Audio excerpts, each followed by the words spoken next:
24절까지 말씀입니다. 제가 먼저 읽고 교독해서 읽도록 하겠습니다. 형제들아, 내가 너희에게 알게 하노니 내가 전한 복음은 사람의 뜻을 따라 된 것이 아니니라.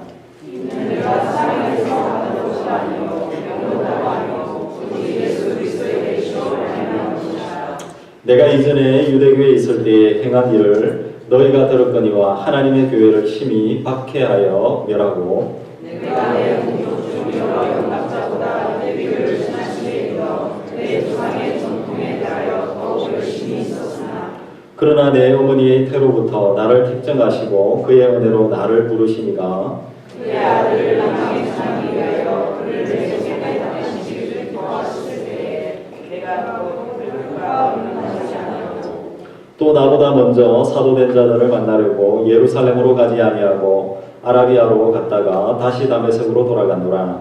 그 3년 만에 내가 대가를 방문하려고 예루살렘에 올라가서 그와 함께 15일을 머무는구나. 주의 형제 야고보 외에 다른 사도들을 보지 못하였노라. 보라, 내가 너희에게 쓰는 것은 하나님 앞에서 거짓말이 아니라. 그 후에 내가 수리아와 길리기아 지방에 이르렀으나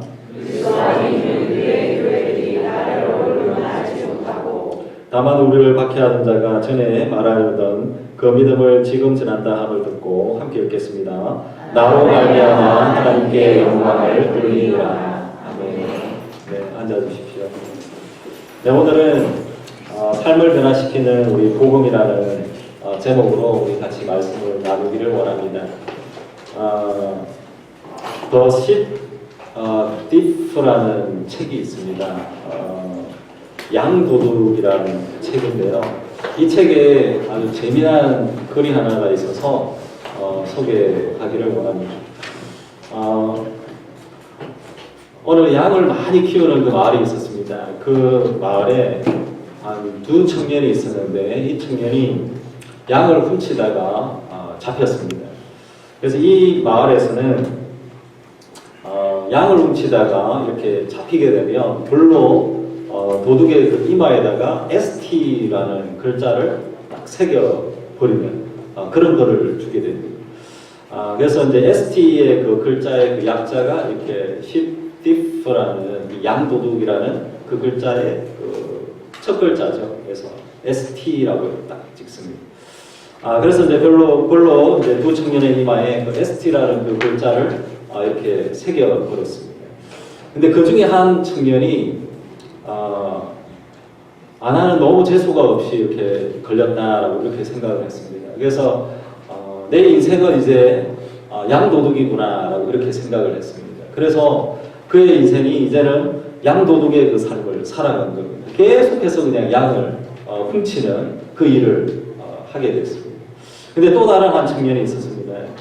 이 청년은 이것으로 인해서 굉장히 낙심이 되어졌습니다. 굉장히 낙심되어져서 있는 그때에 그 청년의 아버지가 이제부터라도 네가 속죄하는 그 마음으로 살았으면 좋겠다라고 이렇게 이야기했습니다. 그래서 이 청년은 그 마을을 떠나서 이제 속죄하는 마음으로 다른 곳에 가서 이렇게 열심히 살았습니다. 그래서 다른 곳에 가서 다른 마을에 가서 어려운 사람들을 열심히 도와줬습니다. 그리고 병든 사람들도 도와주고 그리고 사람들을 위로하고 격려하며 이렇게 열심히 살았습니다.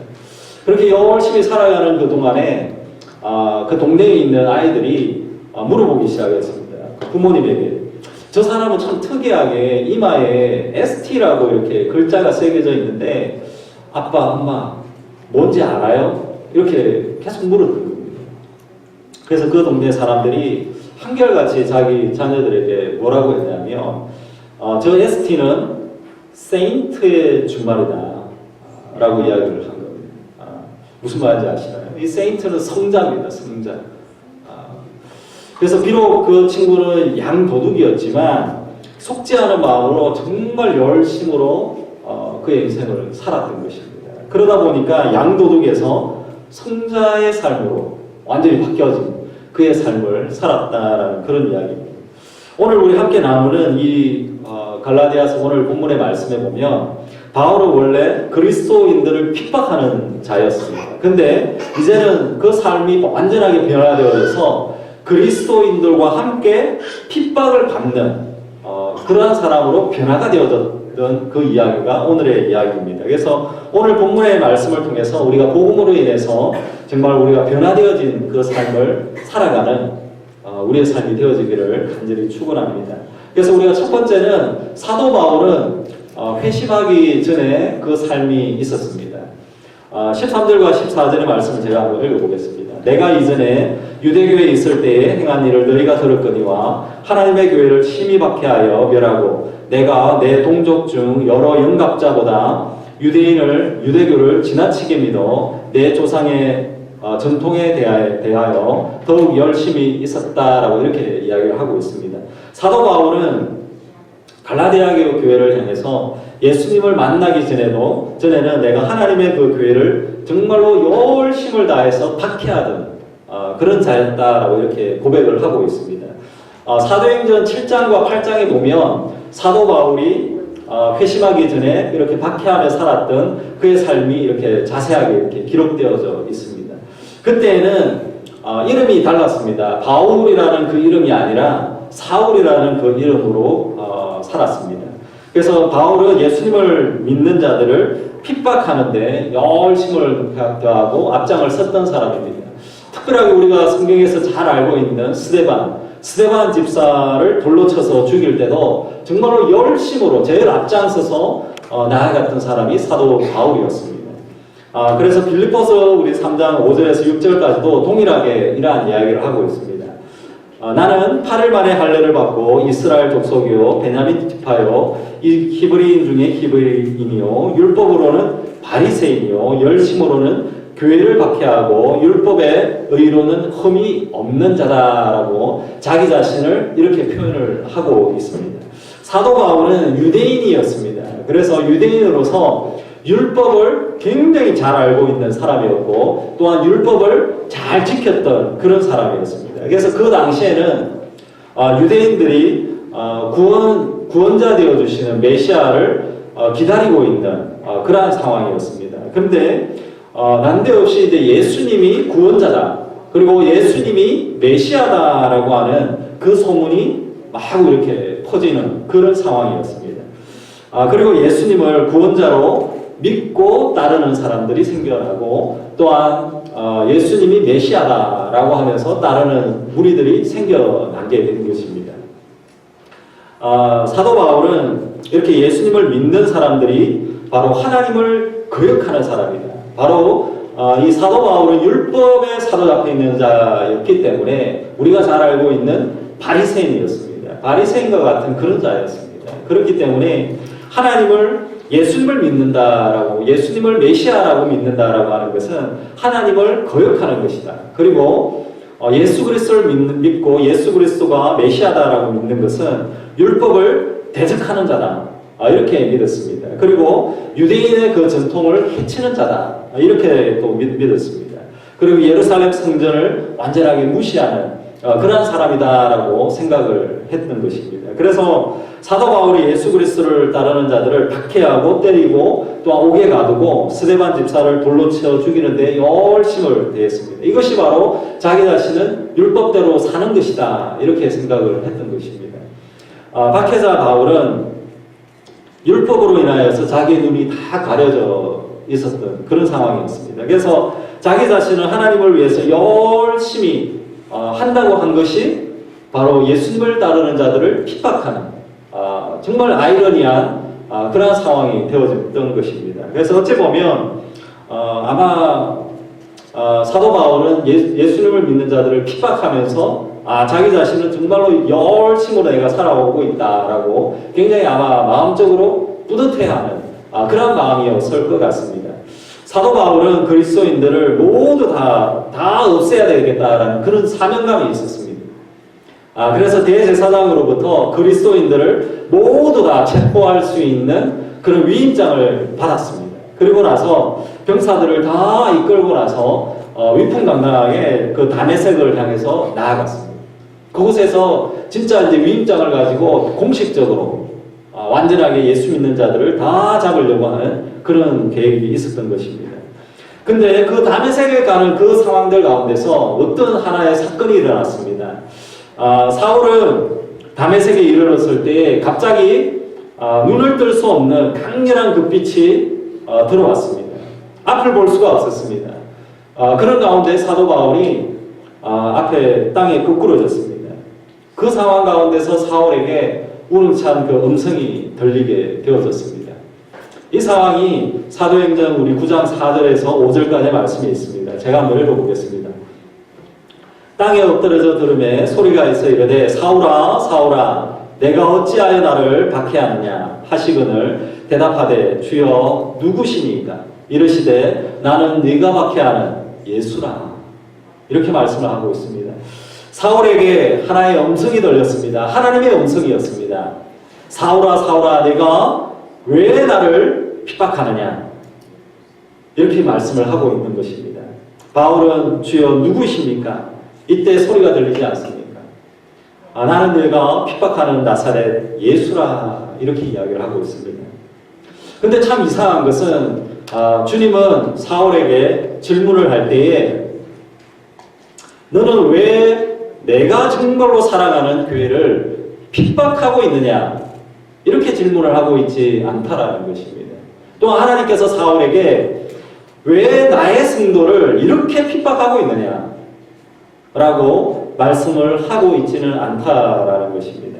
하나님은 사도 바울에게 교회를 핍박하고 성도들을 핍박하는 것이 곧 나, 바로 예수 그리스도를 핍박하는 것이다 라고 말씀을 하고 있다라는 것입니다.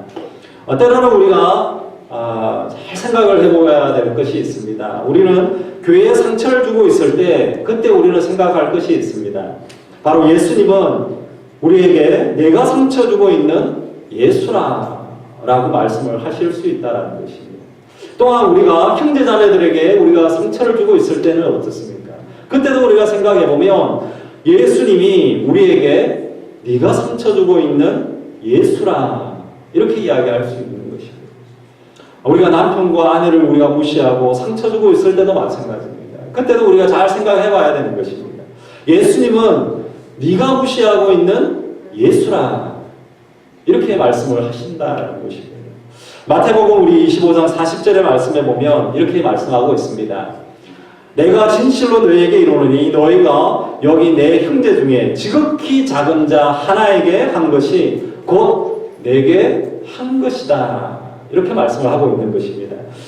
여기 마태복음 25장의 말씀의 그 배경에서는 예수님이 이렇게 이야기를 하시는 것입니다. 나그네에게 옷을 입히고 있는 것 이것을 바로 나에게 하는 것이다. 이렇게 말씀을 하고 있는 것입니다. 그리고 병든 자를 돌보고 있는 것 그것 또한 나에게 하는 것이다. 병든 자에게 하고 있지만 나에게 하고 있는 것이다. 그리고 줄인 자에게 음식을 대접하고 있는 것 이것이 또한 그 줄인 자를 배불리게 하고 있지만 바로 예수 그리스도 주님께 하고 있는 것과 똑같다라고 이야기를 하고 있는 것입니다. 바로 남편을 아내를 우리 형제자매를 교회를 섬길 때 우리가 가지고 있어야 될 마음이 바로 이러한 마음일 것입니다. 바로 예수님이다라고 하는 그 마음을 우리가 가지고 섬겨야 된다라는 것입니다. 우리 형제자매들에게 말을 할 때도 예수님이다 라고 생각하고 우리가 말을 건네야 되는 것이고 우리 형제자매를 대할 때도 우리 예수님을 대하는 그 심정으로 섬기고 대하고 용서하고 사랑하는 그런 마음으로 나아가야 된다는 것입니다. 그래서 이 말씀을 우리가 깊이 있게 묵상하면서 정말로 우리 모두를 사람을 우리 한 영혼 한 영혼을 대할 때 예수님을 대하는 그 심정으로 대하는 우리의 삶이 되어지기를 간절히 축원합니다. 오늘 여기 말씀에서처럼 성경에서 하나님을 극적으로 만나는 그 사람들이 정말 많이 나옵니다. 출애굽기 우리 3장에서도 마찬가지로 모세는 광야의 그 뜰기나무 가운데서 하나님을 만났던 것입니다. 그리고 우리가 또 잘 알고 있는 그 열왕기상 15장에 보면 엘리야는 호렙산의 그 동굴 앞에서 세미한 그 하나님의 그 음성을 듣고 하나님을 깊이 있게 만나는 그런 만남들이 있다라는 것입니다. 바울도 마찬가지였습니다. 예수님을 만나는 그 장면이 조금 전에 설명했듯이 사도행전 9장에 나온다라는 것입니다. 제가 다시 한번 더 읽어보겠습니다. 한 절 더 있는데 사도행전 9장 3절에서 4절이었습니다. 아까 읽었던 바로 앞절 하나가 더 추가됩니다. 사울이 길을 가다가 다메섹에 가까이 이르더니 호련히 하늘로부터 빛이 그를 둘러 비추는지라 땅에 엎드러져 들음에 소리가 있어 이르시되 사울아 사울아 내가 어찌하여 나를 박해하느냐라고 하시더니 바로 오늘 여기 말씀에서 보듯이 사도 바울은 다메섹에서 하나님을 만났습니다. 예수 그리스도를 만났다라는 것입니다. 바로 메시아를 만나고 바로 구원자를 만났다라는 것입니다. 이 사건을 통하여서 다메섹에서 예수 그리스도를 만난 사건을 통하여서 그의 인생은 완전히 변화되어진 것입니다. 바로 바울은 주님을 만나면서 엎드러지고 바울은 주님을 만나면서 회개할 수밖에 없는 그런 상황이었습니다. 사도 바울은 다메섹에서 예수님을 만나며 그의 삶이 완전하게 변화가 되어졌다라는 것입니다. 앞에서 이야기했듯이 바울은 네가 박해하는 예수라라고 하는 그 말 한마디로 인하여서 그의 인생이 완전하게 변화가 일어났다라는 것입니다. 우리 사도 바울처럼 예수님을 만나는 여러분이 되어지기를 간절히 축원합니다. 정말로 우리가 바울이 다메섹에서 주님을 만났듯이 바로 우리 여기에 있는 샌엔젤로, 바로 여기에 있는 우리 소망침례교회가 우리의 주님을 만나는 여러분의 그 다메섹이 되어지기를 간절히 축원합니다. 그래서 우리 이 다메섹, 주님을 만났던 사도 바울이 만났던 이 다메섹이 우리의 다메섹이 되어지고 우리의 삶이 바로 이 다메섹을 통하여 완전히 우리의 삶이 전환점이 되어지는, 우리의 삶이 완전히 변화되어지는 그런 터닝 포인트와 같은 그런 우리 지역, 우리 교회가 되어지는 그런 축복이 있기를 간절히 축원합니다. 오늘 여기 말씀에 보면 이제 회심 전에 예수님을 만나기 전에 그 삶이 있었고 이제는 예수님을 만난 이후에 그 삶이 있었습니다. 13절과 14절을 제가 다시 한번 읽어보겠습니다. 내가 이전에 유대교회에 있을 때에 행한 일을 너희가 들었거니와 하나님의 교회를 심히 박해하여 멸하고 내가 내 동족 중 여러 영갑자보다 유대교를 지나치게 믿어 내 조상의 전통에 대해서 더욱 열심히 있었으나 이렇게 말씀을 하고 있습니다. 우리 사람은 잘 변하지가 않습니다. 변화가 잘 일어나나요? 이 사람은 진짜 변했으면 좋겠다라고 하는데 잘 변화가 안 됩니다. 때로는 우리가 환경과 교육에 따라서 정말 우리가 조금씩 변하는 것 같습니다. 그러나 우리가 가지고 있는 성격들, 또 아니면 우리가 가지고 있는 기질들, 또 아니면 우리가 가지고 있는 태도들, 또 우리가 가지고 있는 습관들, 이 모든 것이 잘 변화가 안 될 때가 있다라는 것입니다. 그러나 우리가 사람이 변할 때가 있습니다. 사람을 만드신 하나님을 만나게 되면 그 마음이 변화가 되어질 수 있다는 것입니다. 머리끝부터 우리가 발끝까지 정말 온통 사랑으로 가득 찬 분이 있습니다. 예수님입니다. 하나님입니다. 정말 온통 사랑으로 가득 찬 예수 그리스도를 만나게 되면 우리의 마음이 변화가 되어지는 것이고 우리의 마음에 예수 그리스도의 사랑으로 차게 되어지고 예수 그리스도의 사랑으로 인하여서 우리의 마음이 변화가 되어질 수가 있다는 것입니다. 마찬가지로 세상을 창조하신 빛 되어주신 예수 그리스도를 만나며 우리의 가운데 있는 그 어둠의 그 모습들, 우리가 가지고 있는 죄의 습성들이 다 드러날 수 있는 것입니다. 어둠 속에서 행했던 그러한 습관들, 그러한 습성들이 변화가 되어질 수가 있다는 것입니다. 예수 그리스도를 만났을 때 변화가 일어나는 겁니다. 온유하신 예수 그리스도를 만나면서 우리의 성품이 온유함으로 변화되어질 수가 있는 것입니다. 우리의 행위와 노력으로는 결코 변화되어지지 않는 우리의 속사람들이 예수 그리스도를 만났을 때는 변화가 일어날 수가 있다는 것입니다. 사도 바울은 예수 그리스도를 만났습니다. 그리고 나서 예수 그리스도를 만나고 나서 그의 인생이 완전히 변화가 되어졌다는 것입니다. 오늘 여기 있는 이 본문은 사도 바울이 어떻게 변화가 되어졌는지요, 말씀을 하고 있다는 것입니다. 크게 오늘 본문의 말씀에서는 사도 바울이 예수님을 만나고 난 이후에 크게 세 가지의 그 삶이 변화가 일어났다고 이야기를 하고 있습니다. 첫 번째는 사도 바울은 예수님을 만나고 난 이후에 변화되어진 것이 있습니다. 뭐가 변화되어졌냐 하면 자신이 가지고 있는 열심, 그 열심의 그 방향이 바뀌어졌다는 것입니다. 13절 우리 14절의 말씀에 보면 사도 바울은 어려서부터 배운 조상의 전통인 율법에 자신의 인생을 다 걸었습니다. 율법에 완전히 율법에 다 빠져가지고 자신의 인생을 그 율법에 다 바쳤던 사람이 사도 바울이었습니다. 그래서 그 열심이 너무나도 지나쳐서 어떻게 했습니까? 교회를 핍박하기까지 갔습니다. 그리고 사람들을 죽이기까지 갔다라는 것입니다.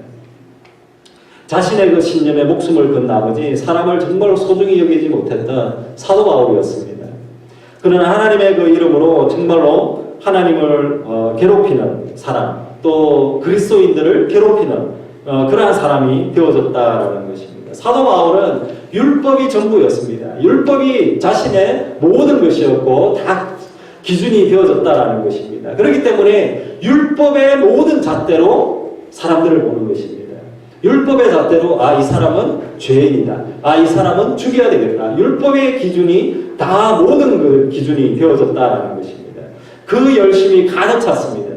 그러나 예수 그리스도를 만나고 난 이후에는 그의 그 열심의 방향이 율법이 아니라 그 율법의 방향에서 그 열심이 바뀌어진 것입니다. 어떻게 바뀌어졌냐면 사도행전 20장 23절에서 24절까지의 말씀입니다. 이것이 바로 우리의 그 고백이 되어지기를 원합니다. 같이 한번 읽어보겠습니다.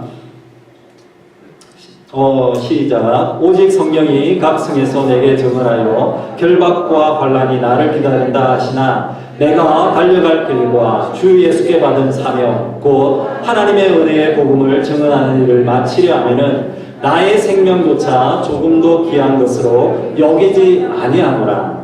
아멘. 사도 바울이 예수님을 만나고 난 이후에 이제는 자신이 이제 제거하려던 그 믿음을 도리어 이제 전파하는, 그 믿음을 전파하는, 복음을 전파하는데 자신의 생명을 완전하게 내어가는 그런 사람으로 다 바뀌어졌다라는 것입니다.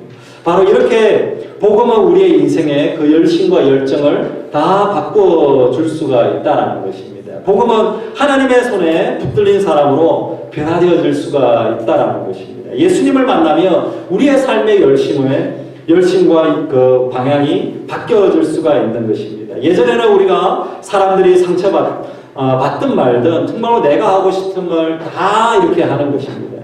나는 내 할 말을 하기 때문에 다 속 시원하다라고 하면서 상대방을 다 상처를 줄 수 있는 그런 말로 우리가 다 살아갈 수 있는 것입니다. 그러나 예수님을 만나면 바로 위로하는 데 열심을 내는 것입니다. 예수님을 만나면 우리가 격려하는 데 더 열심을 낼 수 있는 것입니다. 바로 예수 그리스도를 만나면 용서하고 위로하고 사람들을 치유하는데 마음의 상처를 끌어안아 줄 수 있는데 더 열심을 낼 수 있는 사람으로 변화되어질 수가 있다는 것입니다. 여러분은 지금 어디에 열심을 내고 있습니까? 어디에 열심을 내고 있습니까? 예수님을 만나면 우리의 삶의 방향이 바뀌어져야 되는 것입니다. 우리의 삶의 열정과 열심이 변화가 일어나야 된다는 것입니다. 때로는 우리는 예수님이 없을 때는 때로는 우리는 모든 열심이 나에게 초점이 맞춰질 때가 있습니다. 어떻게 하면 내가 열심을 다해서 내가 어떻게 하면 조금 더 편하게 살 수 있을까? 아니면 내가 조금 더 많이 먹을 수 있을까? 아니면 내가 조금 더 내 미래가 더 편하게 될 수 있을까? 나의 삶을 위해서는 다른 사람들을 어떻게든 이렇게 눌러든지 어떻게든 밟더라도 내만 편하면 되겠다라고 생각을 할 수 있다는 것입니다. 그러나 예수님을 만나게 되면 우리의 삶의 방향이 바뀌는 것입니다. 우리의 삶에 예수님을 만나면 하나님이 보이는 것입니다. 우리의 삶에 예수님을 만나면 진정한 우리의 삶의 목표가 보이는 것입니다. 진짜 우리 하나님이 사랑하는 사람들이 보이기 시작을 한다는 것입니다. 여러분은 지금 예수님을 만나기 전에 그 삶의 열심, 사도 바울이 가지고 있었던 그러한 열심으로 살아가고 있습니까? 아니면 정말로 우리가 구원자 되어주시는 예수 그리스도를 믿고 난 이후의 그 삶, 사도 바울이 했던 그 열심으로 살아가고 있느냐라는 것입니다. 무엇을 위해서 우리가 열심을 내고 있습니까? 어디를 향해서 열심을 다해서 나아가고 있습니까? 어디를 향해서 나아가고 있느냐라는 것입니다.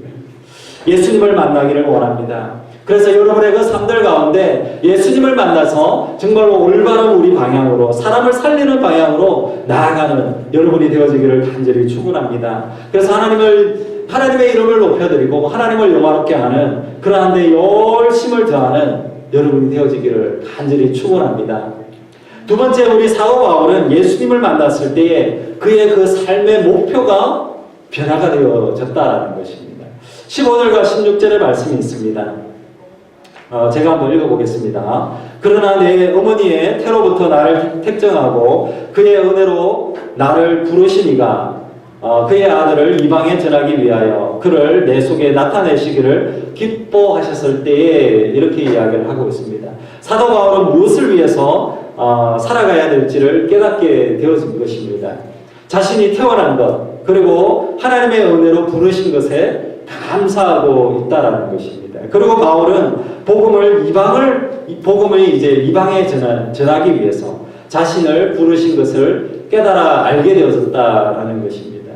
어찌 보면 사도 바울은 진짜 삶의 목표를 발견하게 되어졌다라는 것입니다.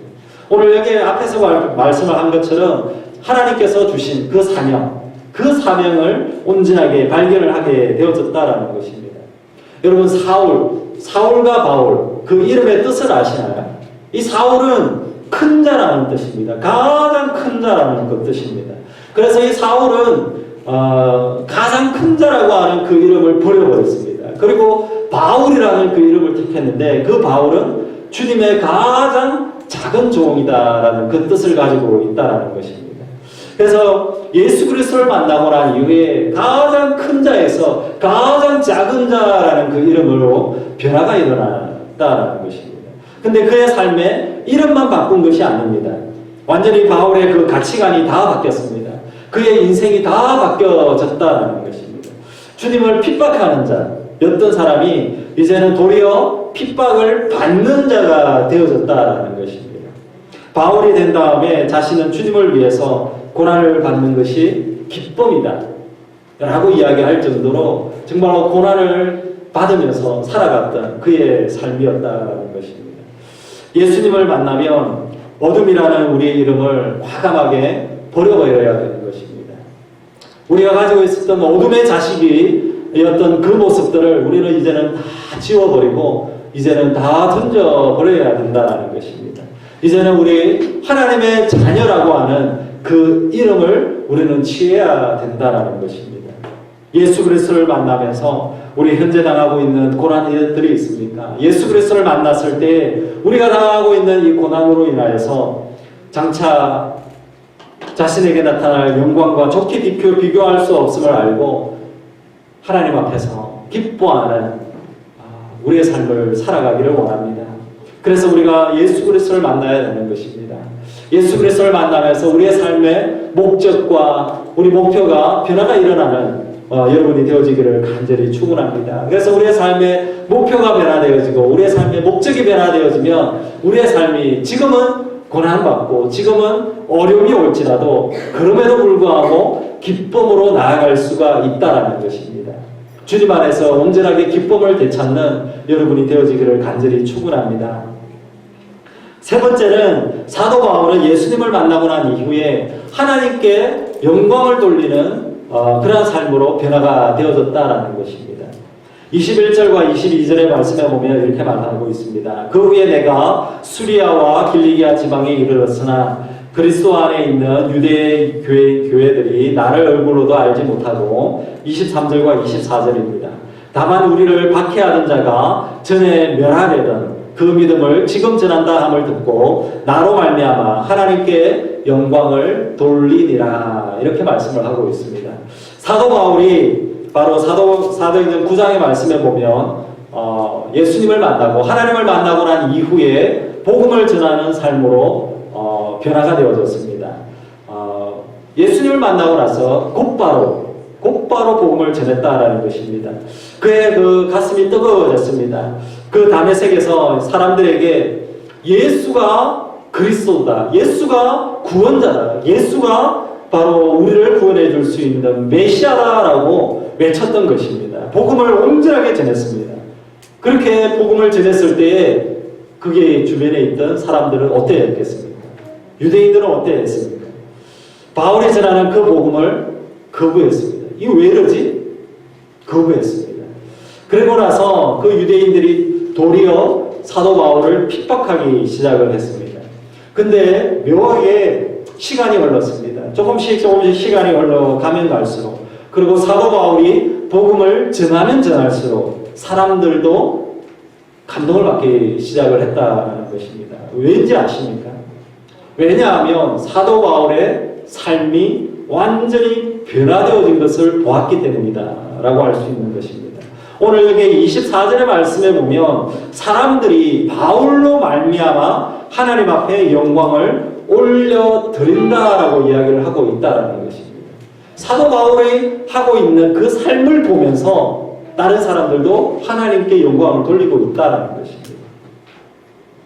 진짜 중요한 것은 먼저 우리가 예수 그리스도를 만나고 난 이후에 먼저는 우리의 삶이 변화되어지는 것을 통해서 우리 하나님께 영광을 돌려드려야 된다는 것입니다. 그 다음이 중요합니다.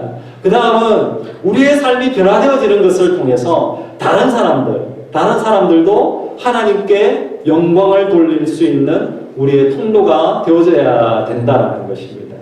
어찌 보면 나의 변화되어진 그 삶을 통하여서, 아니면 내가 사용하게 되어지는 이 언어가 변화되어지는 것을 통해서, 그리고 내가 변화되어진 예수 그리스도를 만나고 난 이후에 나의 삶의 태도가 변화되어지는 것을 통해서, 그리고 나의 변화되어진 그 생각과 인격을 통해서 하나님께 영광을 돌려드릴 수 있다는 것입니다. 그리고 나서 나를 지켜보고 나를 아는 누군가가 나의 변화되어진 그 모습을 지켜보면서, 아, 하나님이 살아계시구나, 진짜 하나님께 영광을 돌려드릴 수밖에 없다라고 할 수 있는 그런 고백이 되어져야 된다는 것입니다. 근데 우리가 반대로 생각을 해보면 예수님을 믿는다고 하지만 내가 변화되어지지 않는 것입니다. 내가 변화되어지지 않는 모습을 보면서 하나님께 나아갈 수 없다 라고 한다면 어떻겠습니까? 정말 안타까운 현실이지 않습니까? 예수님을 만나고 나서 우리의 삶이 변화되어지기를 간절히 축원합니다. 예수 그리스도를 만나고 난 이후에 우리의 언어가 변화되어지기를 간절히 축원합니다. 예수 그리스도를 만나고 난 이후에 우리의 생각이 변화되어지기를 간절히 축원합니다. 우리의 예수 그리스도를 만나고 난 이후에 우리의 가치관과 우리의 세계관이 변화가 일어나는 그러한 역사가 일어나기를 간절히 축원합니다. 그래서 정말 여러분의 삶이 먼저 변화되어져야 되는 것입니다. 나의 삶을 정말로 쳐서 정말로 주님 앞에 복종하며 하나님 보시기에 정말로 아름다운 삶으로 변화되어지는 그러한 역사가 일어나기를 간절히 축원합니다. 그 이후에 우리의 삶을 다시 한 번 더 우리가 기대할 수 있는 것이 있습니다. 내가 변화되어진 그 삶을 통하여서 우리의 가정이 변화되어지는 것을 기대할 수 있는 것입니다. 내가 변화되어지는 것을 통하여서 내 친구가 변화되어지는 것, 또 주교로 나오는 것, 그러한 역사가 일어나기를, 그래서 그 모든 내 주변에 있는 사람들이 역시 하나님은 살아계시다, 하나님을 찬양할 수밖에 없다, 나도 너가 믿는 하나님을 믿고 싶다 라고 고백하는 그러한 역사가 일어나기를 간절히 축원합니다. 그래서 우리의 삶이 변화되어지는 역사가 일어나고 우리 소망교회가 정말로 아름다운 하나님을 영화롭게 하는 그 믿음의 통로가 되어지는 내 귀하게 쓰임받는 우리 소망교회, 그리고 우리 여러분이 되어지기를 간절히 축원합니다. 우리 이 시간, 우리 오늘 여기 말씀을 놓고 우리 같이 한번 기도하기를 원합니다. 오늘 여기 말씀에 보면 사도 바울은 그리스도를 박해하는 사람들이었습니다. 그러나 복음 안에서 그의 삶은 완전하게 변화가 일어났다는 것입니다. 우리의 삶을 위해서 기도할 때 바울처럼 하나님, 주님과의 그 만남이 있도록 우리가 기도하기를 원합니다. 다메섹과 같은 그 장소가 바로 이곳이 되어질 수 있도록 우리가 기도하기를 원합니다. 주님을 만나게 해주옵소서. 예수 그리스도를 만나게 되어질 수 있도록, 그래서 나의 삶이 변화되어질 수 있도록 우리가 기도하기를 원합니다. 그리고 우리가 예수님을 만나면 삶이 변화되어져야 되는 것입니다. 예수님을 만나고 나서 올바른 우리의 방향과 열심과 우리의 목표가 변화가 일어나야 되는 것입니다. 하나님, 내가 아직도 변화되어지지 못하고 있는 것들이 있습니까? 하나님, 정말로 나의 삶에 변화가 일어나게 해주십시오. 나의 언어와 또 나의 삶과 나의 생각과 나의 가치관과 나의 생각 모든 것이 예수 그리스도 안에서 다시 태어나는 우리의 삶이 되게 해달라고 우리가 기도하기를 원합니다. 그래서 하나님 정말로 주님 보시기에 아름다운 믿음의 사람으로 설 수 있도록 우리가 기도하기를 원하고, 나를 통하여 우리 소망침례교회를 통해서 우리 가정이, 또 우리 모든 친구들이, 우리 온 열방이 변화가 일어날 수 있는 그러한 우리 모두가, 또 우리 교회가 되어질 수 있도록 우리가 같이 한번 뜨겁게 기도하기를 원합니다. 우리 같이 오늘 여기 말씀을 놓고 우리 같이 한번 기도하겠습니다. 큰 손으로 기도하겠습니다. 주님 아버지 감사합니다.